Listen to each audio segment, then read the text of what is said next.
Então aqui pessoal, sou Alexandre, Alexandre Lucena, tutor da disciplina Princípios de Contagem. Eu estou aqui preparando um pequeno tutorial, explicando melhor algumas questões da apostila, atendendo ao pedido de alguns alunos. Ok? Então, nessa primeira parte, a gente trata de princípio multiplicativo, que por definição quer dizer o quê? Que é o princípio multiplicativo, que é a ideia básica dos problemas de contagem. É que o número de maneiras de se tomar duas decisões independentes, sendo a primeira com n1 possibilidades e a segunda com n2 possibilidades, é justamente fazendo o produto n1 vezes n2, ou seja, o número de possibilidades para a primeira decisão vezes o número de possibilidades para a segunda decisão.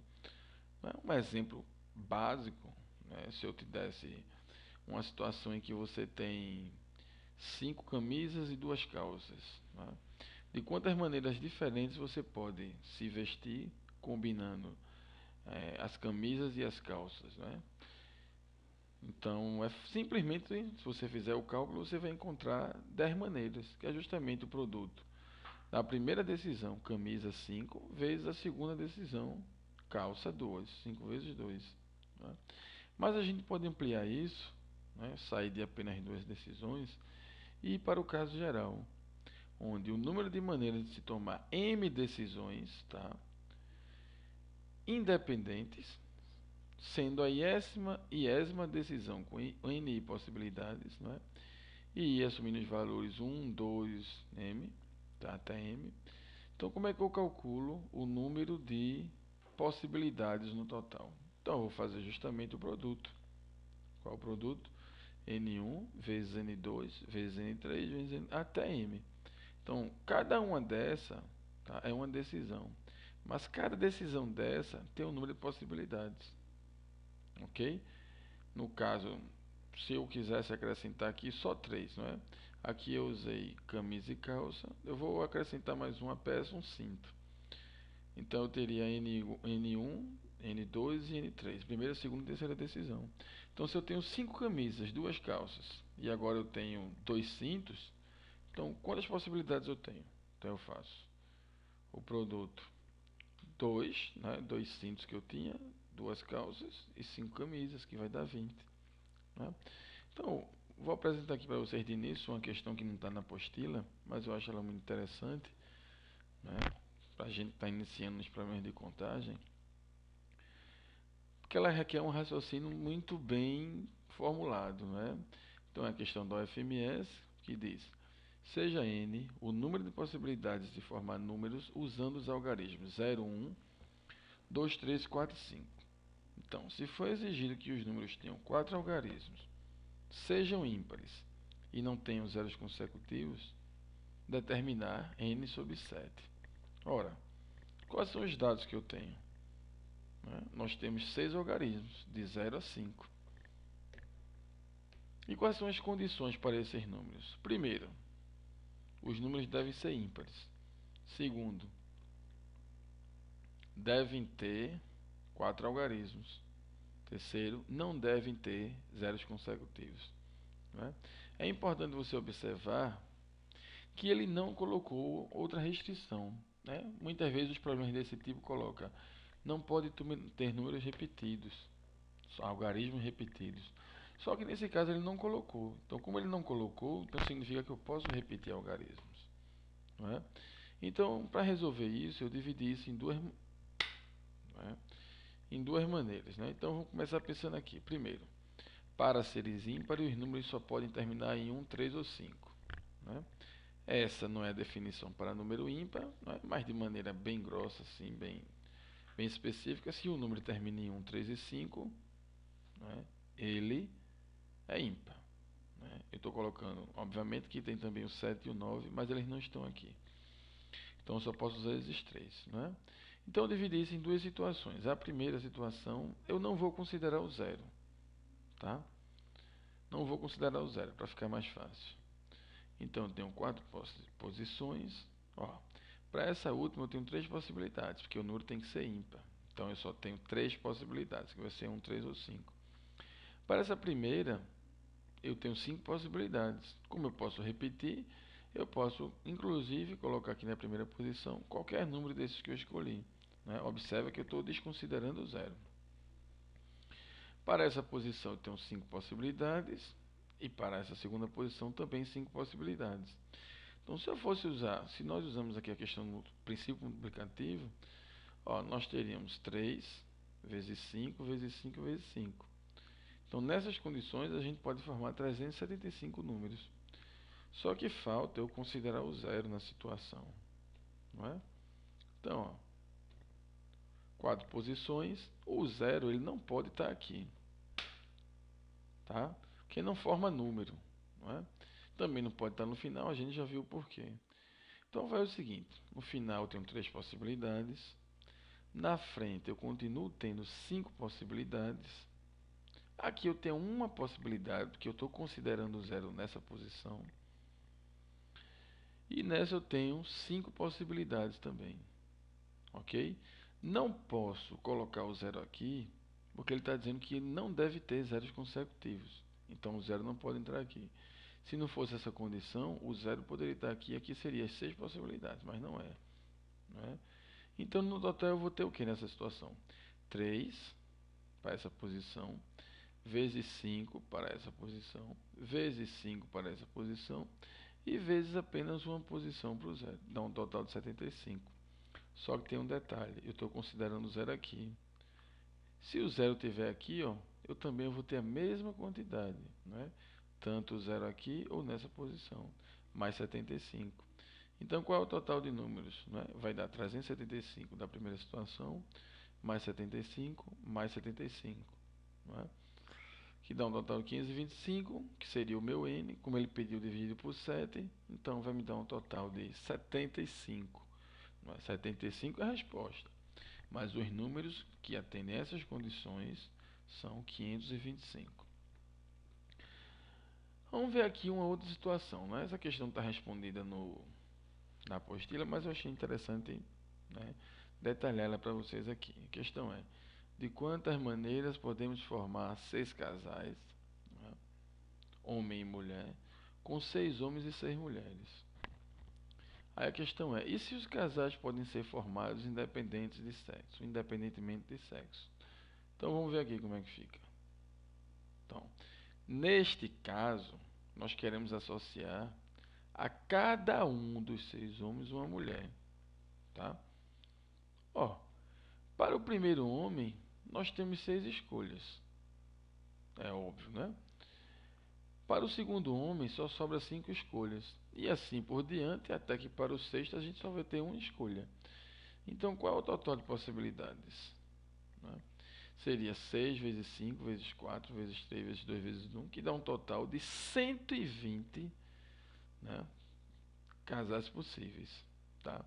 Agora preste atenção, gente, nisso aqui, que é de quantas maneiras podemos formar 6 casais. Não é quantos casais eu posso formar, é de quantas maneiras podemos formar 6 casais. Tá? Então, é isso. Né? E se não há exigência quanto ao sexo? O que é que isso quer dizer? Eu posso formar casais com homem e homem, mulher e mulher, ou homem e mulher. Então, eu tenho 12 elementos, 6 homens e 6 mulheres. Tá? Faltam 6 aqui, mas são 6 homens e 6 mulheres. E o que acontece? São 11 escolhas para o primeiro homem. Ó, a primeira pessoa que escolhe tem 11 opções, porque ele mais 11 dá 12. A segunda pessoa que escolhe só vai ter 9 opções. Por quê? Porque aqui já tem 2 ocupadas, né, que é o primeiro mais o segundo. A terceira pessoa só vai ter 7 opções, que a quinta só vai ter 5, a quarta só vai ter 5, a quinta só vai ter 3 e só vai sobrar uma para o sexto. Então, o número de possibilidades, não é?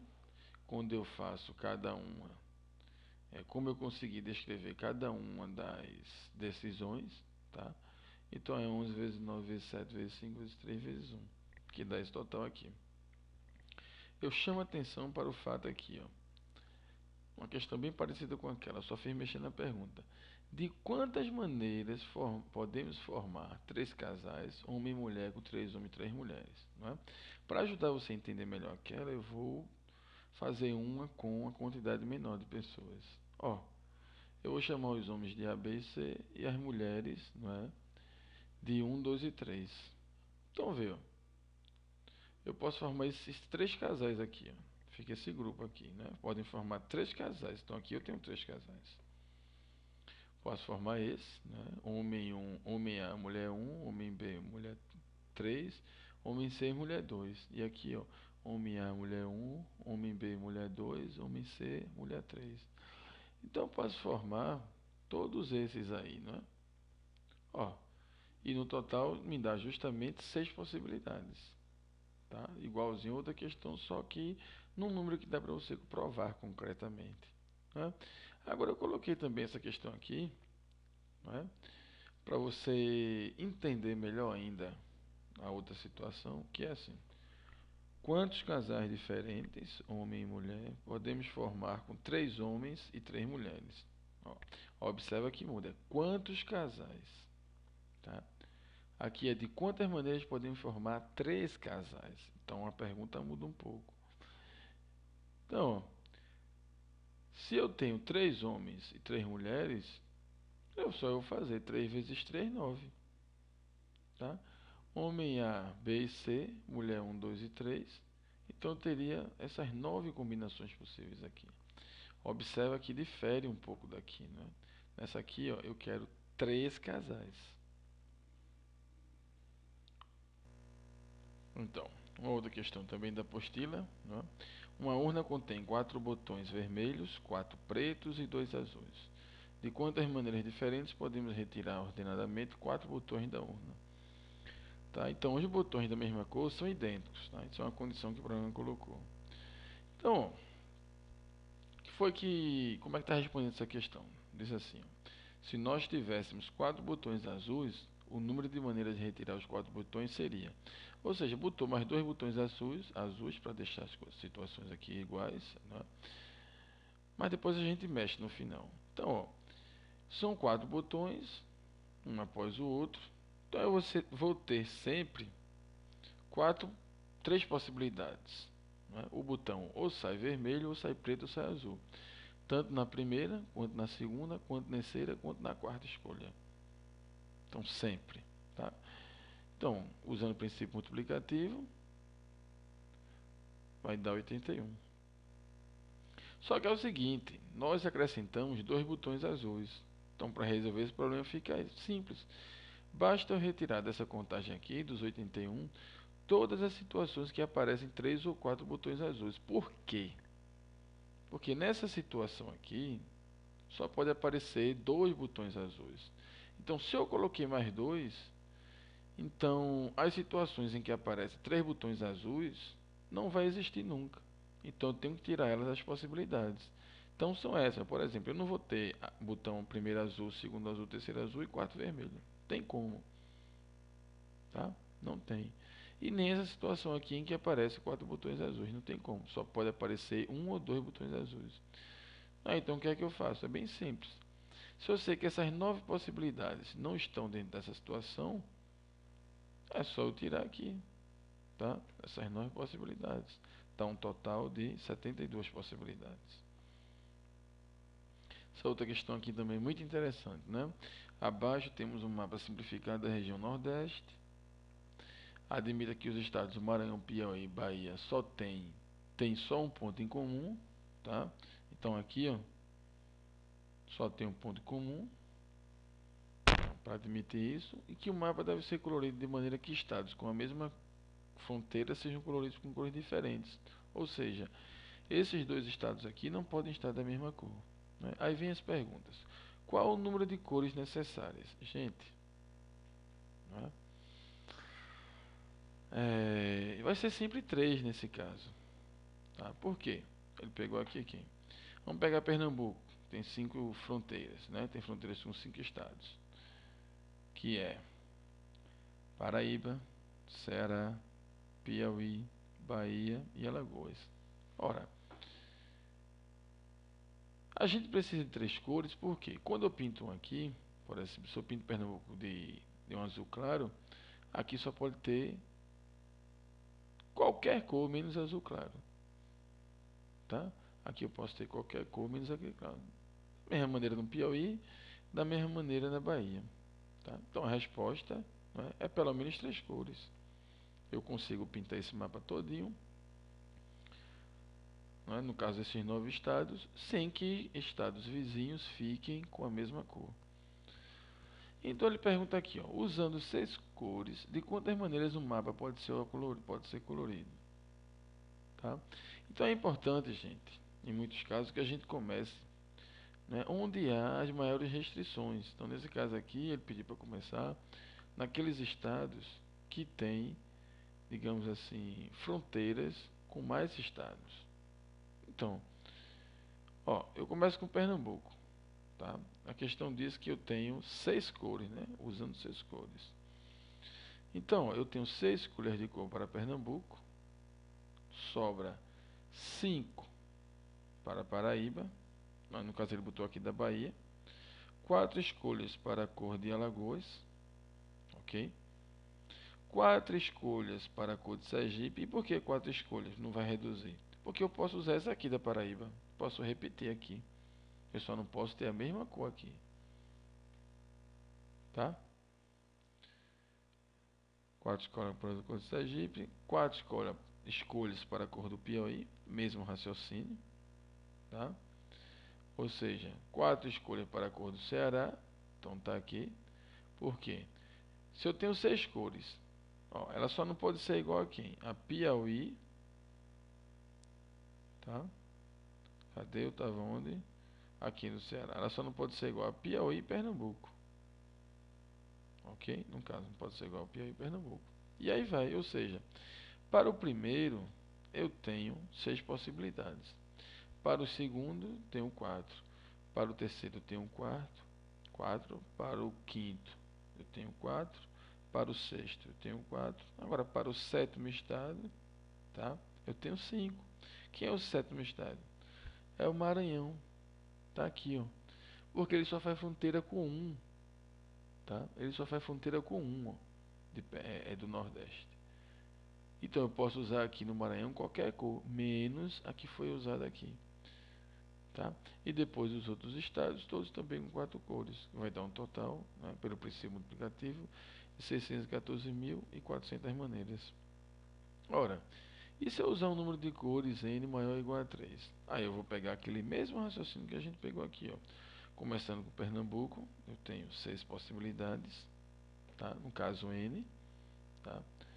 Para a Paraíba, tenho n menos 2, menos 2 possibilidades, desculpa, n menos 1. Para esse estado, esse outro estado, n menos 1, tá? E aí vai, fazendo o produto, né? Sempre considerando, ó, pela ordem, Pernambuco, n. Na Bahia, vai ser n estado, menos 1 que é Pernambuco, tá? Depois vem o Piauí, que vai ter 6 escolhas, menos a de Pernambuco e a da Bahia, que já foi escolhida. Então 4, n menos 2. Tá? Depois do Ceará, a mesma coisa. Ó. O Ceará é a mesma coisa. Ele pode usar 6 cores, menos a que foi usada no Piauí e a que foi usada em Pernambuco, n menos 2. Depois o Rio Grande do Norte. Ó, o Rio Grande do Norte. O Rio Grande do Norte já vai ser, ó, eu só não vou poder usar aqui, né, no Rio Grande do Norte, aquele que eu usei no Ceará e na Paraíba, portanto, n menos 2. Depois Alagoas, do mesmo jeito, eu não posso usar as cores que foram usadas em Pernambuco, nem na Bahia.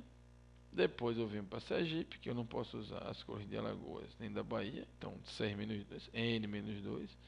E aqui o Maranhão, tá? O Maranhão eu posso usar todas essas cores, menos a do Piauí. Então eu posso usar 5 cores. Então, no caso geral, vai ser isso aqui. Então, para terminar essa parte, não é outro exemplo de princípio de contagem. Então, nesse caso aí já não basta só contar, né? Tem que contar e resolver um problema.